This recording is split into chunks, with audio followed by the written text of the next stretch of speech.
اور میں کو میں نے قتل کر کے ہم کا رستہ لے لیا، کامیابی نے میرے قدموں کا بوسہ لے لیا۔ تو میں یہ بتا دینا ضروری سمجھتا ہوں کہ یہ جو ہے اپنے جذبات، اپنے احساسات، اپنا معافی الضمیر، دیکھیے میں یہاں پر جیسے کہ آپ نے ابتدا میں کہا تھا کہ اپنی ابتدائی آغاز کیسے ہوا، میں یہاں پر ایک بات عرض کرتا چلوں کہ جو حساس دل ہوتا ہے وہ کسی بھی نقطے پر غور و فکر کرتا ہے، بھلے وہ نثر میں کہے یا شعر میں اسے شاعر مانتا ہوں۔ یہ بڑا عجیب جملہ ہے، حالانکہ کئی لوگوں کو جو ہے یہ جملہ ہضم نہیں ہو پائے گا، اس لیے کہ جب تک آپ کی حس جاگتی نہیں ہے تو کوئی بھی قلمکار بن نہیں سکتا۔ حس کا جاگنا ضروری ہے، اور احساسات کے ساتھ غور و فکر کرنے والا مادہ چاہیے، اور جب وہ غور و فکر کرتا ہے اور گہرائی کے سمندر میں غوطزن ہوتا ہے تو ایک غواص بن کر اس موتی تک پہنچتا ہے جس موتی کو ہم شاعری کہتے ہیں، یا نثر میں جو ہے مضامین کے ان نقطوں کو طرف جو ہے۔ اس لیے میں نے یہ بات اس لیے کہی کہ ردیف قافیہ کا نام شاعری نہیں ہے۔ میرا ماننا یہ ہے، ناقدین کیا جانتے ہیں مجھے خبر نہیں ہے، لیکن میرا ماننا یہ ہے کہ ردیف قافیہ کا نام شاعری نہیں ہے، نہ ہی بحر کا نام شاعری ہے، نہ الفاظ کا نام شاعری ہے۔ تو پھر شاعری ہے کیا؟ آخر شاعری ہے کیا؟ یہ تو قوانین ہیں۔ لفظوں کو برتنا ایک سلیقہ ہے، ایک خزینہ ہے کہ آپ جو ہے لفظوں کو برت رہے ہیں۔ ردیف، قافی اور اوزان، فاعلات، فاعلات، جو اوزان مرتب کیے گئے، یہ تمام چیزیں جو ہے قوانین ہے، علم عروض ہے، عروض ہے، یہ شاعری نہیں ہے۔ تو پھر شاعری کیا ہے؟ تو میں بہت اس پر غور و فکر کیا، کئی جو ہے مفکرین کے اقوال کا مطالعہ کیا، کئی بحثیں جو چلیں شاعری پر، اس پر جو ہے میں نے غور و فکر کیا، تو آخر میں ایک جگہ جا کے رک گیا، وہ یہ کہ ممکن ہے، میرے خیال سے ہر کسی کا جو ہے متفق ہونا ضروری نہیں ہے، اس لیے کہ ہر انسان کا خیال اپنی جگہ ہے۔ جب تک آج تک انگوٹھا کے نشان کسی کا نہیں ملا ہے تو شاعری کیا خاک ملے گی، سوچ کیا خاک ملے گی۔ اسی لیے دنیا کا دار و مدار جو ہے چل رہا ہے، آگے بڑھ رہی ہے، یہ تحریکیں آگے بڑھ رہی ہیں، روز روز نئے نئے ادب جو ہے مرتب ہو رہے ہیں۔ تو میرا ماننا یہ ہے کہ شاعری غور و فکر کے بعد اس نقطے تک پہنچنا ہے، جیسے غواص کسی موتی تک غوطہ لگا کر پہنچتا ہے، اور اس نقطے کو اپنے الفاظ میں ڈھال کر دنیا تک پہنچانے کا نام شاعری ہے۔ اگر شعر میں شعریت نہیں ہے تو پھر شاعری کیا ہے؟ میں آ رہا تھا وہ جا رہا تھا، وہ جا رہا تھا میں آ رہا تھا، یہ بھی جو ہے بحر میں ہے، اسے ہم شاعری نہیں کہتے۔ تو اسی طریقے سے نثر میں بھی کچھ ایسے نکات آ جاتے ہیں جو شعر سے اچھے لگتے ہیں۔ میرا ماننا یہ ہے کہ شعر سے بھی کہیں کہیں جو ہے وہ نقطے بہت اچھے لگتے ہیں۔ جب میں نے جتنے نثر نگار ہیں، میری رسائی جہاں جہاں تک ہو سکی میں نے مطالعہ کیا، تو میں آ کے یہیں رکا کہ شاعری اور نثر میں بہت زیادہ فرق نہیں ہے۔ یہ جو ہے ہاں نہیں، نثری شاعری کا معاملہ الگ ہے، خیر اس پر گفتگو الگ ہو سکتی ہے۔ تو درمیان میں ہمیں جو ہے یہاں ہاں میں نے کہے ہیں جی، نثری شاعری بھی کی ہے، لیکن میں پابند شاعری کی بات کر رہا تھا۔ تو پابند شاعری ہو یا نثری شاعری ہو، لیکن شاعری تو اصل وہی ہے جس میں شعریت ہے، جس میں شعریت ہے۔ تو حتی المقدور میں نے یہ کوشش کرنے کی کوشش کی ہے کہ جہاں تک ہو سکے اپنے اشعار میں شعریت لانے کی کوشش کریں، اور ممکن ہے کہیں کہیں میں اس سے ہٹ کر جو ہے کچھ ایسی بھی باتیں کہہ دی ہوں کہ جو ہے اس کے ناقدین جو ہے اس کی گواہی دے سکتے ہیں۔ جی ناظرین، جیسا کہ آپ ابھی سن رہے تھے جو ہے ہمارے شفیق عابدی صاحب کو، انہوں نے کافی تفصیل سے روشنی ڈالی، اور شعر کیا ہے اس پہ بھی روشنی ڈالی، اور باقاعدہ ایک ناقد کی طریقے سے ان کی روشنی اس پر بھی ہے۔ ہم لوگ ان کو صرف شاعر یا ادیب بھی تصور کرتے ہیں، جبکہ وہ ایک اچھے ناقد بھی ہیں۔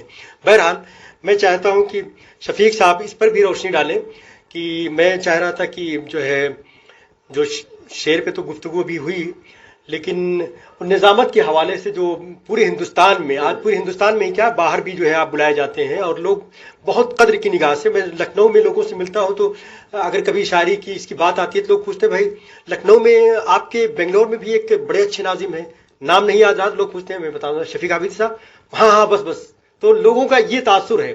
تو لکھنؤ جیسے لوگ، لکھنؤ دلی جاتا ہوں وہاں کے ادیبوں میں، اگر یہاں کے ادیبوں کو لوگ جانتے ہیں تو خاص طور سے نظامت کے حوالے سے تو شفیق عابدی صاحب کا پہلا نام ہے. بلکہ اب تو میں یہ نہیں کہہ سکتا کہ کیا نام ہے صرف وہ جو ہے کرناٹک کی حد تک محدود، بلکہ پورے ہندوستان میں ہر جگہ بلائے جاتے ہیں، اور ہر جیسے بڑے ناظمین کا جو مرتبہ ہے اسی مرتبے کے بھی ہیں. یہ کرناٹک کے حدود سے باہر تک بھی جو ہے ان کی نظامت چل رہی ہے. تو آپ نے ایسا کیسے مطلب جو ہے اتنا شعراء میں ادبا میں جو ہے اپنا مقام بنایا، اور کیسے مطلب جبکہ لوگ کرناٹک سے باہر یہاں کے شعراء جاتے نہیں، اور آپ کی زبان بھی ماشاءاللہ ایسی ہے، لوگ کہتے ہیں وہ کوئی تمیز نہیں کر پاتا کہ یہ ساؤتھ کے ہیں نارتھ کے ہیں. آپ کی شاعری یہ الفاظ جو برتتے ہیں آپ جو ہے خاص طور سے، آپ جانتے ہیں کہ لکھنؤ میں تو ناقدین کی بھرمار ہے، اس کے باوجود آپ الفاظ کا کیسے استعمال کرتے ہیں، مذکر مؤنث میں کہیں کبھی جو ہے الفاظ غلط نکل جاتے ہیں، اس کی بڑی ہمارے یہاں وہ کرتے ہیں. اس کے باوجود میں دیکھا ہوں الحمدللہ آپ بہت اچھی نظامت کرتے ہیں، آپ کو لوگ ترجیح دیتے ہیں اور بلاتے ہیں. اس حوالے سے آپ ذرا روشنی ڈالیں. دیکھیے، میں یہاں پر میرے دل کی بات پہلے عرض کر دوں، اس لیے کہ جون ایلیا کا ایک شعر ہے، ایک بہت مشہور شاعر تھے جون ایلیا، جو دیکھتا ہوں وہی بولنے کا عادی ہوں، ہمارے شہر کا سب سے بڑا فسادی ہوں. اس لیے کہ جو انسان جو دیکھتا ہے وہ بولنے کا عادی بن جاتا ہے تو لوگ اسے فسادی قرار دیتے ہیں، فتنہ قرار، اس لیے کہ ریاکاری جو ہے وہ عام ہو چکی ہے. وہ ریاکاری کا اتنا غلبہ ہے کہ جو ہے وہاں پر حقیقت جو ہے وہ اس ملبے میں دب جاتی ہے. کبھی کبھی حقیقت یہ ہے کہ میں کبھی دیکھیے جیسے ہی میں نے شاعری میں قدم رکھا، علی پور میں جہاں میں پیدا ہوا، وہاں پر جو ہے رسائی محفل ہوتی ہے، تو وہاں میں ناظم جو ہے مجھے پیش کر دیا گیا، اس لیے کہ اللہ تعالیٰ نے تھوڑی بہت آواز میں وہ کیا کہتے ہیں گنگرج جسے کہا جاتا ہے، تو وہ لاؤڈ سپیکر ممکن ہے کہ میرے حلق میں رکھ دیا گیا ہو، تو اس وجہ سے جو ہے لوگ مجھے کرنے لگے. اور چونکہ میں نے ابتدا میں بتایا تھا کہ میرا جو ماحول ہے وہ علم و ادب کا ماحول رہا، اور ہم لوگ جو ہے محفلوں میں جاتے اور جو سنتے تو وہاں سے جو ہے ہمیں آسانی ہوئی. اس کے ساتھ ساتھ میرا ایک عجیب و غریب دیوانہ وار شوق جو تھا وہ شوق ہے مطالعے کا شوق. آج بھی ابھی میں بزم مسم کی لائبریری کو کم سے کم میں 500 کتابیں جو ہے ڈونیٹ کر چکا ہوں. اس کے باوجود جو میرے گھر میں ہیں وہ کم سے کم 1000 کتابوں کے قریب گھر میں ہیں. یعنی وہ جنون کی حد تک پڑھنے کا شوق رہا. میں سب سے یہی گزارش کروں گا کہ اگر اپنی زبان کو سدھارنا ہو تو مطالعہ کریں. جب تک مطالعہ نہیں ہے. اور دوسرا یہ ہوا کہ میرا ان لوگوں کے ساتھ اٹھنا بیٹھنا ہوا جو بڑے ادبا شعراء تھے، علماء تھے، ان کے ساتھ اٹھنے. میرا ماننا یہ ہے کہ بڑے لوگوں کے ساتھ اٹھنے بیٹھنے سے بہت کچھ حاصل ہوتا ہے. یعنی پڑھنے سے زیادہ صحبت سے جو ہے بہت کچھ حاصل ہوتا ہے، اور اس کا بھی استفادہ ہوا. اور اس کے بعد جب میں ٹھوکریں کھاتے ہوئے، ٹھوکریں ایسی لگیں کہ پھر سے سنبھلا نہ گیا، ابھی میں نے ایک شعر پڑھا، وہ اسی دور میں کہا گیا جب میں پاسبان میں آیا. میں بحسن اتفاق جو ہے میں روزنامہ پاسبان میں پہنچ گیا بنگلور میں. بنگلور والوں نے جتنی محبتیں مجھے دی ہیں، میں مرتے دم تک میں کیا میرا روم روم بھی جو ہے ان لوگوں کا احسان مند ہے. اس لیے کہ کبھی بنگلور کے ادبا شعراء، شعر فہم حضرات یا عام محبتوں سے نوازتے رہے. یہاں پر میں ان لوگوں کو بھی یاد کر لوں جو اس دنیا میں نہیں رہے. مثلا خلیق الشعراء حضرت اسد حجاز صاحب، انہوں نے بہت محبتوں سے نوازا، حالانکہ وہ بہت تلخ زبان تھے. یہ دنیا والے یہی کہتے ہیں کہ بہت تلخ زبان تھے، لیکن ان کی تلقی میں جو محبت تھی بہت کم لوگوں نے محسوس کیا، لیکن میں نے تلقی میں محبت پنہا ہے. اور ان کے شاگردوں میں الحاج مبین منور صاحب، ڈاکٹر حمید صاحب جو آج اس دنیا میں نہیں رہے، ان کی یادیں آتی ہیں، اور پھر پاسبان کا پورا عملہ، راز عمری صاحب، ہدایت اللہ سکندر صاحب، اور ایک میرا دوست، بہت ہی قریبی دوست، چراغ بنگلوری، ثناء اللہ چراغ، بہت ہی محبت سے پیش آنے والا، آج اس دنیا میں نہیں، اللہ مغفرت فرمائے ان لوگوں کی، آج وہ نہیں ہے، کل ہم نہیں رہیں گے، لیکن ان کی یادیں میرے ذہن میں نقش ہیں۔ اور جیسے میں پاسبان میں آیا تو اس زمانے میں دیکھیے، پاسبان میں پہنچنے سے پہلے میں حیدرآباد، بمبئی اور دوسری جگہوں پر جو ہے مشاعرے، مقاصدے، محفلیں پڑھ چکا تھا، لیکن مجھے ایک پلیٹ فارم نہیں تھا۔ میں یہاں پر یہ بات اظہار دیتا ہوں، جیسے میں پاسبان میں آیا، وہ دور 97 کا، 1947 سے پاسبان کا آغاز ہوا تھا، اور 97 میں اس کی گولڈن جبلی کے موقع پر میرے ہمدرد، میرے محسن، چیف ایڈیٹر روزنامہ پاسبان محمد عبید اللہ شریف صاحب نے طے کیا کہ ہر بڑے بڑے شہر میں ایک مشاعرہ منعقد کریں اور پاسبان گولڈن جبلی منا جائے۔ تو اس گولڈن جبلی کے جہاں تک میری یادداشت ہے 12 یا 13 مشاعروں کی نظامت میرے حصے میں آئی۔ ہاں، تو اس وقت جو ہے بڑے بڑے شعراء کو بھی بلایا انہوں نے، ایسا نہیں کہ چھوٹے موٹے مشاعرے صرف۔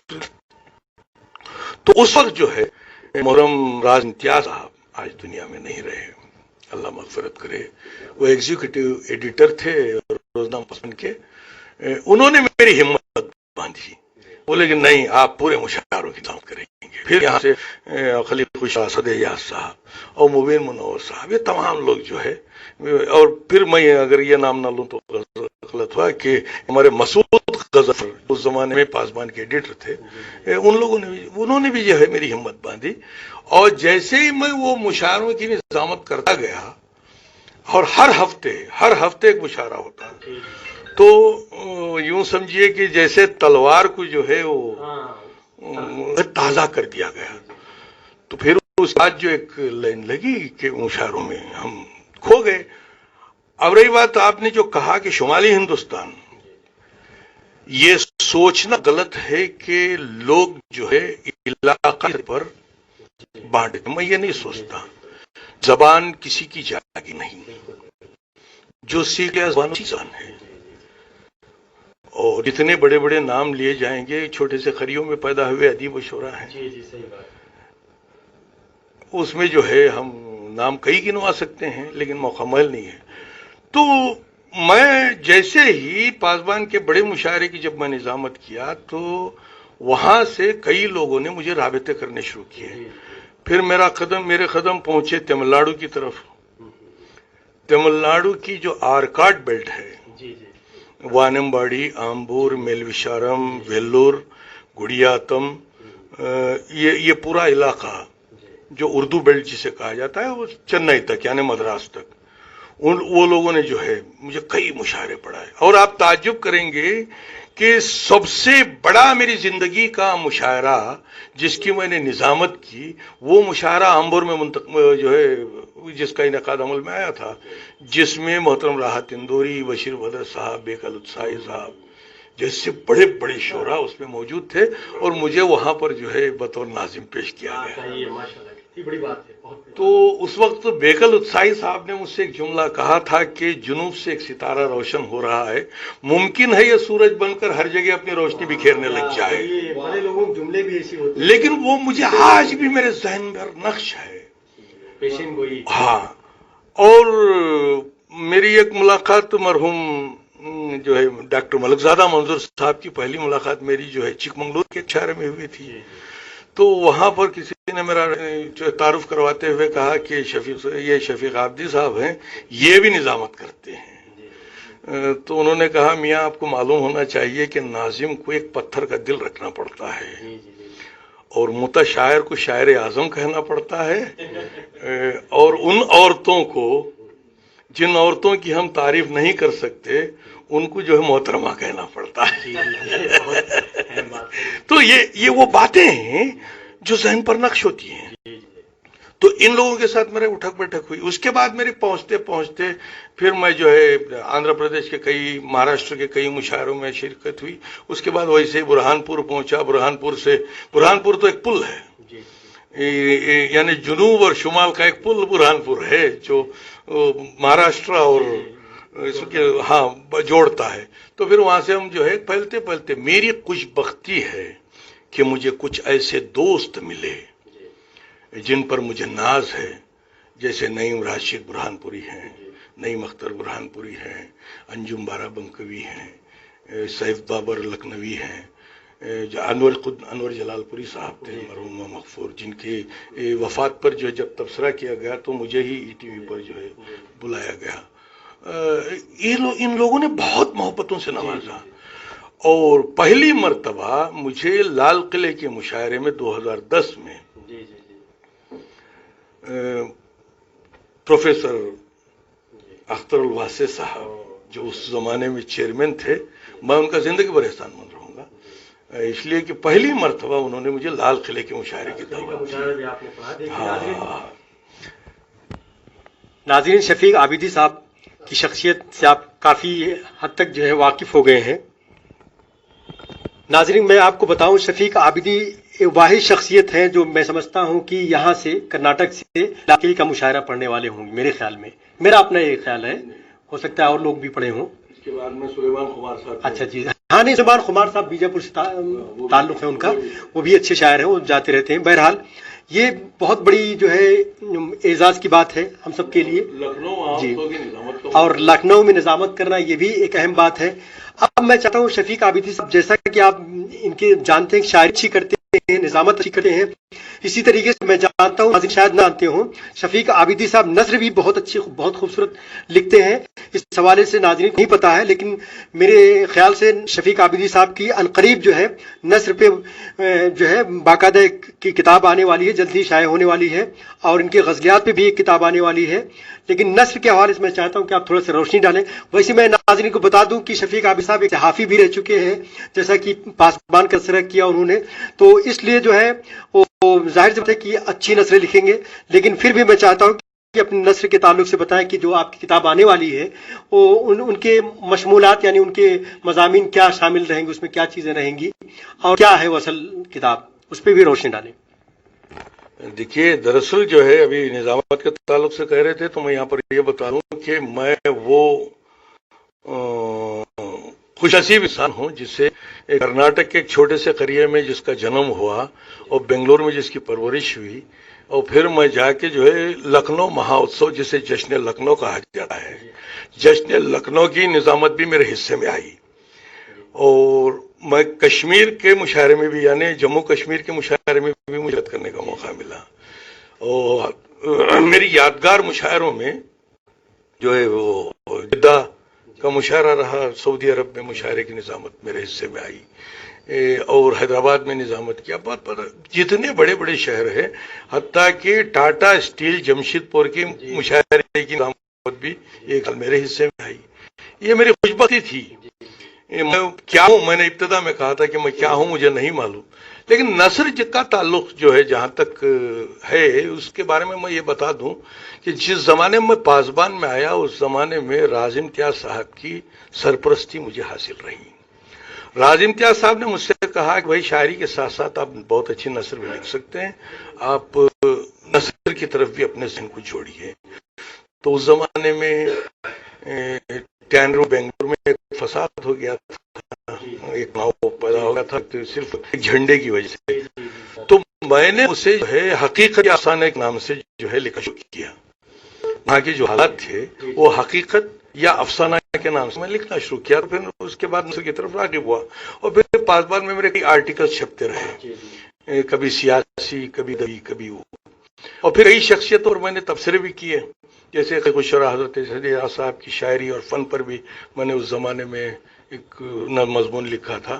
سلام نجمی صاحب پہ لکھا، اور کئی شعراء پر میں نے اس زمانے میں لکھے. اور پھر جو ہے دیکھیے دو گھوڑوں کی سواری ذرا مشکل ہو جاتی ہے، لیکن میرا مسئلہ یہ ہو گیا کہ 3 گھوڑوں کی سواری ہو گئی. اب یہ 2 گھوڑوں سنبھالنا مشکل ہے تو تیسرے گھوڑے کو کیسے ہم اپنے انڈر میں رکھ سکتے ہیں؟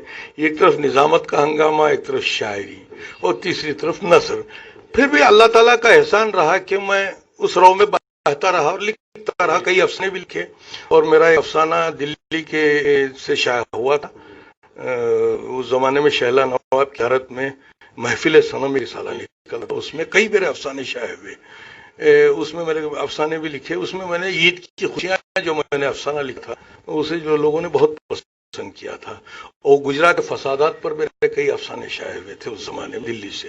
تو خیر وہ ایک اپنی جگہ ہے. تو میں نثر کی طرف بھی مائل رہا، لیکن زیادہ وقت جو ہے میں نہ نثر کو دے سکا نہ نظم کو دے سکا، اس لیے کہ لوگوں نے مجھے ناظم بنا کر قید کر دیا.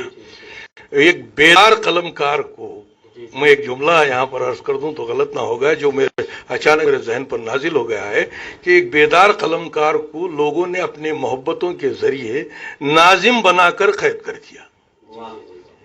اور میں نظام کے رو میں ایسے بہ گیا کہ میں زیادہ وقت اللہ کرے کہ یہ کہ لاک ڈاؤن ہونے کے بعد جو ہے اللہ تعالیٰ کا بہت بڑا احسان ہوا کہ میں کم سے کم 25-30 غزلیں کہہ ڈالی. ورنہ جو ہے غزل کہنا میرے لیے بہت مشکل ہو گیا تھا کہ نئی غزل کہہ کر لے جائیں. یہ بھی میرے ساتھ مسئلہ تھا.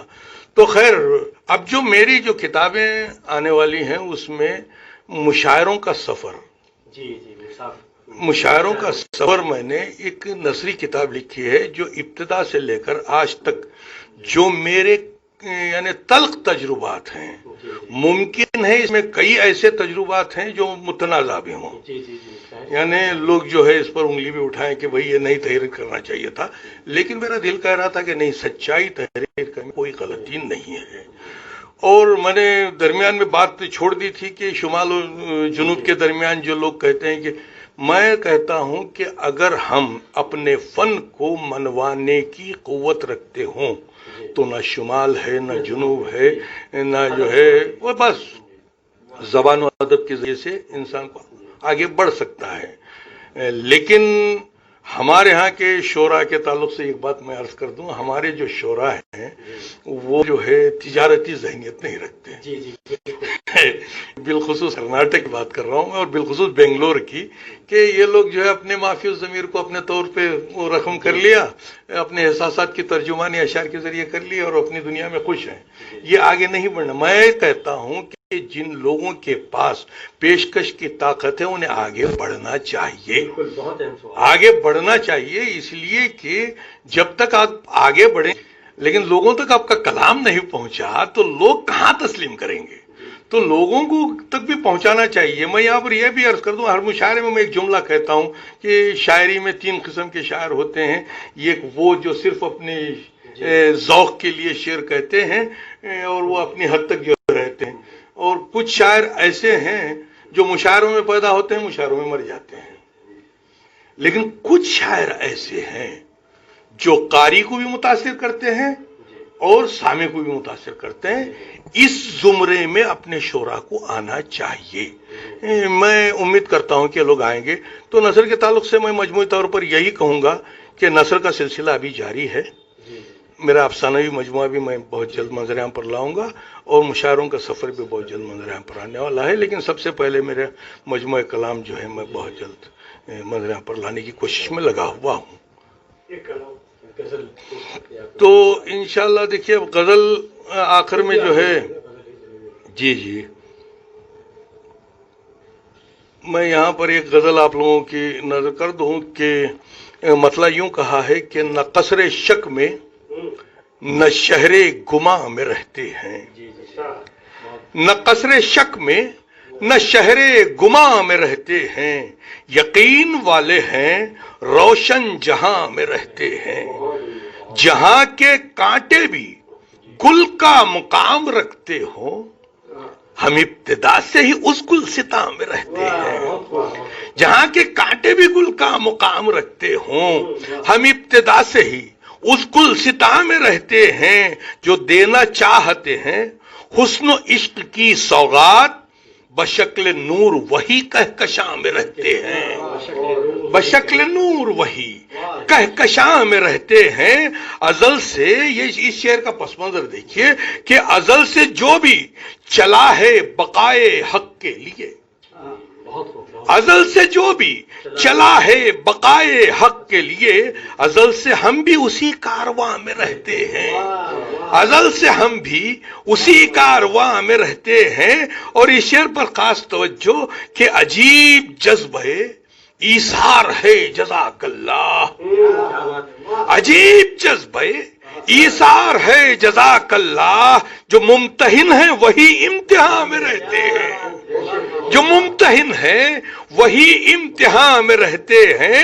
اور یہ تزمینی شعر دیکھیں, یہ طرح پر کہا ہوا کلام ہے کہ لہو میں اپنے صداقت کا نور شامل ہے, لہو میں اپنے لہو میں اپنے لہو میں اپنے صداقت کا نور شامل ہے. زمین پر رہ کے بھی ہم آسمان میں رہتے ہیں, زمین پہ رہ کے بھی ہم آسمان میں رہتے ہیں, زمین پہ رہ کے بھی ہم آسمان میں رہتے ہیں. اور مقطع کی نزاکت بھی دیکھ لیں, شفیق نفرت و الفت کی راہ میں اکثر, شفیق نفرت و الفت کی راہ میں اکثر. کچھ ایسے دوست ہیں جو درمیان میں رہتے ہیں, کچھ ایسے دوست ہیں جو درمیان میں رہتے ہیں. نہ قصر شک میں یقین والے ہیں, روشن جہاں میں رہتے ہیں, یقین والے ہیں, روشن جہاں میں رہتے ہیں. تو حضرات اس طریقے کے شعر میں نے کہے, حالانکہ جس انداز کی گفتگو ہونی چاہیے وہ ہو نہیں پائی, اس لیے کہ ہمارا سفر کوارنٹائن سے نکلتے ہوئے کہاں کہاں سے گزر کر کہاں کہاں پہنچا. اس لیے کہ میرا وہ ایک مطلب ہے, جہاں جہاں سے گزر کر جہاں جہاں پہنچا, جہاں جہاں بھی میں پہنچا وہاں جہاں پہنچا. اس لیے کہ یہ دنیا بھی عجیب ہے. اسی لیے کہا جاتا ہے کہ کولمبس جب دنیا کو دیکھنے کے لیے نکلا تھا تو جہاں سے نکلا تھا واپس وہیں پہنچ گیا تھا. تو یہ دو گول دنیا ہے, اور گول دنیا میں ہمیں بھی جو ہے گول گول طریقے سے وہیں پہنچنا ہے جہاں پہنچنا ہے. میں سمجھتا ہوں کہ یہ نشست ادھوری رہی. اگر زندگی باقی رہی, سانسیں باقی رہی, تو پھر ایک مرتبہ ہم آپ سے گفتگو کریں گے. آئیے مولانا سے گفتگو کریں. ناظرین, آپ سماعت پر فرما رہے تھے جو ہے ہمارے شفیق عابدی صاحب کو. میں اس موقع پر جناب سید عرفان اللہ صاحب قادری اور جناب عزیز داغ, مبین احمد زغ, ابراہیم نفیس اور بہت تمام اردو اکیڈمی, اسد جعفری, اور جو حضرات بھی جو ہے ہمارے پروگرام کو دیکھ رہے ہیں, اردو اکیڈمی کی اکیڈمیاں, اسی طریقے سے اردو ادارے جو بھی دیکھ رہے ہیں, میں سب کا بہت شکر گزار ہوں. آج کی نشست ہم لوگ اسی پہ ختم کرتے ہیں. انشاءاللہ شفیق عابدی سے پھر گفتگو ہوگی, پھر بھی کسی اور شخصیت سے بھی آگے گفتگو ہوگی, چونکہ شفیق عابدی کی شخصیت ہماری ہر شخصیت ہے. جیسا کہ آپ نے سنا, وہ نظامت بھی کرتے ہیں, شاعر بھی ہیں, افسانہ نگار بھی ہیں, اچھے قلم کار بھی ہیں, اور تجزیہ نگار بھی ہیں, ناقد بھی ہیں. اور اتنی اہم شخصیت کے بارے میں تفصیل سے گفتگو کے لیے کافی وقت درکار ہوتا ہے. آج کے لیے ناظرین اب مجھے آپ اجازت دیں اور اپنا بہت خیال رکھیں. شکریہ, اور اس پروگرام کو شیئر اور لائک کریں. شکریہ, جزاک اللہ.